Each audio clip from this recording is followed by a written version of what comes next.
than there are in the wild throughout the world. Animal people are nuts, man. They're all crazy. Welcome to Top 10 Beyond the Screen. I'm your host, Johnny Rogers, and in today's video, we'll be breaking down some of the most binge-worthy Netflix originals of 2020. But before we get into that, if you don't want to miss another daily video from us, make sure you tap that subscribe button to join our notification squad. Now, without any further delay, let's get right into today's list of the top 10 best Netflix shows of 2020.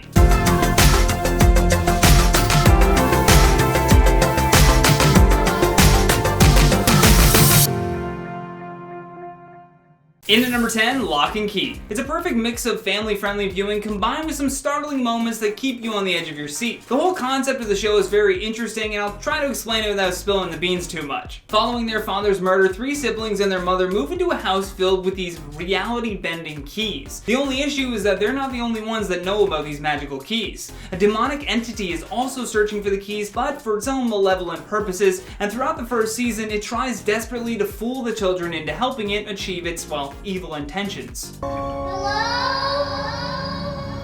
Are you my echo? Yes. The show is actually based off of a comic book by the same name, except the comic book does a much deeper dive into these magic keys and their history. Still a must-watch even if you haven't read the comic books. In at number 9, The Midnight Gospel. Created by comedian Duncan Trussell along with Adventure Time creator Pendleton Ward, the show is what happens when you mix podcasting, psychedelics, and cartoons, and they have a love child. You gotta see for yourself. Which universe will you choose today? This project was 7 years in the making and is actually based off of Duncan Trussell's podcast, also known as the Duncan Trussell Family Hour. Although this cartoon may be one that you want to watch when the kids are asleep, because it's funny and insightful, but it definitely doesn't have a family-friendly filter. The show takes place in a dimension known as the Chromatic Ribbon. It follows a space caster known as Clancy, voiced by Duncan, who owns a forbidden multiverse simulator. And through this simulator, he travels to worlds that are about to go through an apocalypse. As he takes on new characters each time to fit into these different worlds, Clancy interviews some of the residents for his space cast. This leads to incredible conversations that offer up enough time to kind of make you feel like you're actually listening to a real podcast. I highly recommend it. Pun intended. And I really hope that Netflix picks this up for a second season. You should go to their trailer and comment that. Please, second season. Do it. In at number 8, Unorthodox. Unorthodox is the first Netflix show that is primarily done in Yiddish and follows a 19-year-old Jewish woman living unhappily in an arranged marriage. She decides to run away to Berlin where her estranged mother lives in order to better navigate a secular life. There she discovers life outside of her community and learns to reject all of the beliefs that she grew up with. No, but I left without telling anyone. Why did you leave? The miniseries also received incredible reviews online upon being released. It's especially rare to see the critics and the audience in agreement over something. So for both to be giving this show a 95% rating means that it will certainly stay in the top trending shows for a while. In at number 7, The Stranger. Adam Price is a happily married father of 2 whose life is turned upside down after a stranger tells him a secret about his wife. The revelation then catapults him into a world of extreme danger. I mean, this British mystery thriller series was written by Danny Brocklehurst and based on the 2015 Harlan Coben novel of the same name. The show can be difficult to keep up with at times, with multiple and seemingly unrelated storylines going on all at once. Over here! Get an ambulance and call for backup. And it also involves characters who have dark secrets that are alluded to but not mentioned outright until enough tension is drawn out. Overall, it's just mysteries upon mysteries that won't allow you to take your eyes off the screen as it unfolds. So if you love complex mysteries and you have the attention required to follow this show, it's definitely a must-watch. In at number 6, How to Fix a Drug Scandal. It's not just one, but 2 chemists. This was one of the biggest miscarriages of justice. This American true crime documentary stands above all others in its shock factor alone. The premise revolves around documentary filmmaker Erin Lee Carr as she follows the effects of crime drug lab chemist Sonia Frank's mistakes. This includes Sonia actually reenacting everything that she was arrested for, which includes like tampering with evidence and the effects that the drugs in the lab had on her. Very rarely do we get to watch a documentary being reenacted by the actual criminal themselves. And then on the flip side is chemist Annie Ducan, who is also tampering with evidence but for much different reasons. The documentary does a great job of following the ripple effects caused by these 2 state chemists whose faulty drug tests left more than 20,000 defendants in legal limbo. It's fascinating. In at number 5, Killer Inside the Mind of Aaron Hernandez. No one has allegedly murdered 2 people. and then played an entire season as a professional athlete. Whether or not you love sports, this miniseries is an excellent retelling of an NFL star who became a convicted murderer. The documentary goes back in time to the 2015 murder of Odin Lloyd, for which Hernandez was found guilty, and it also includes his trial for the 2012 double homicide, for which he was acquitted. But beyond these crimes, the documentary paints a picture of the man himself with new audio recordings of Hernandez's phone calls from prison. These include calls with his lawyers, his mother, and his young daughter. Adding to the twist in this story, an old football teammate claims that they had a secret sexual relationship back in high school, which becomes downright paralyzing for this superstar athlete in this hyper-masculine world of football. The docuseries also illuminates the extreme dangers of how football can severely impact the brain and shines a light on what it means to be a closeted gay man in the NFL. In at number 4, Hollywood. Okay, Hollywood is a hidden gem on Netflix right now and not getting nearly the amount of praise that it deserves. This town's all about dreams. And some of my customers don't just come here for gas. What's the password again? Dreamland.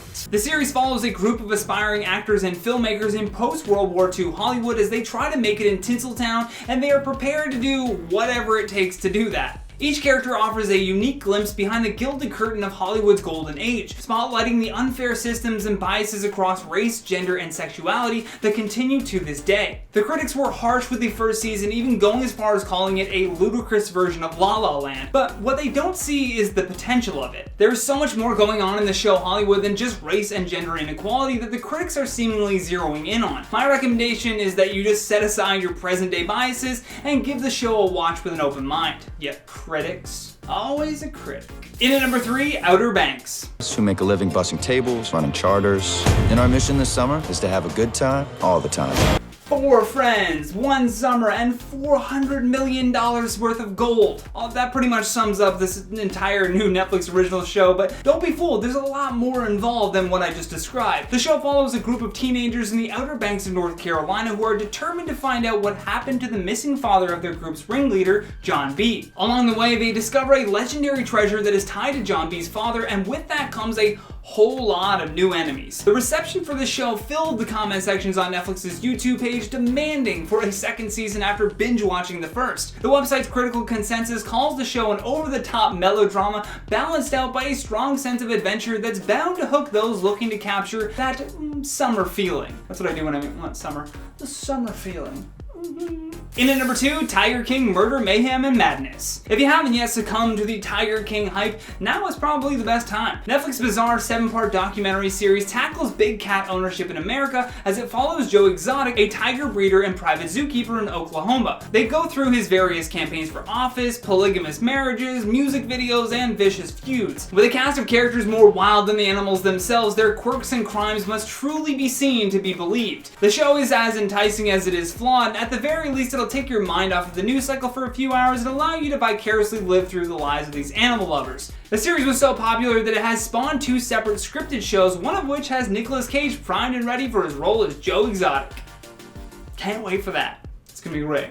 And in at our number 1 spot, The Last Dance. I said it before and I'll say it again, you do not need to be a sports fan to love this new Netflix series. However, if you are familiar with Michael Jordan and his legacy with the Chicago Bulls, then you will absolutely love this series. The docuseries gives a definitive account of Michael Jordan's career with the Bulls, packed with unaired footage from the 1997 to 1998 Bulls season, which would end up being his final season with the team. It is everything from game-winning shots, teammate conflict, last-second trade deals, and so much more. Don't take my word for it though, just go watch it. I think they put out a new episode every Monday. Every Monday they put out 2 new episodes. And that has been the top 10 best Netflix shows of 2020. Thank you so much for watching, and thank you to our editing team for making me look so good. If you enjoyed this video, then please show us some love here by tapping that like and subscribe button. Plus, don't forget to leave us a comment down below with your thoughts on today's list. And for more videos like this one, all you gotta do is tap that playlist when it pops up. From Top 10 Beyond the Screen, my name is Johnny Rogers, saying until next time, stay classy. Although, it's me drowning in my words. The show is as enticing as it is flawed though. At the very least, it'll take your mind off of the news cycle for a few hours and allow you to vicariously, that's what I'm trying to say, one of which has Nicolas Cage. Why do I sound like this? Why do I sound like this? The series was so popular that, it was so popular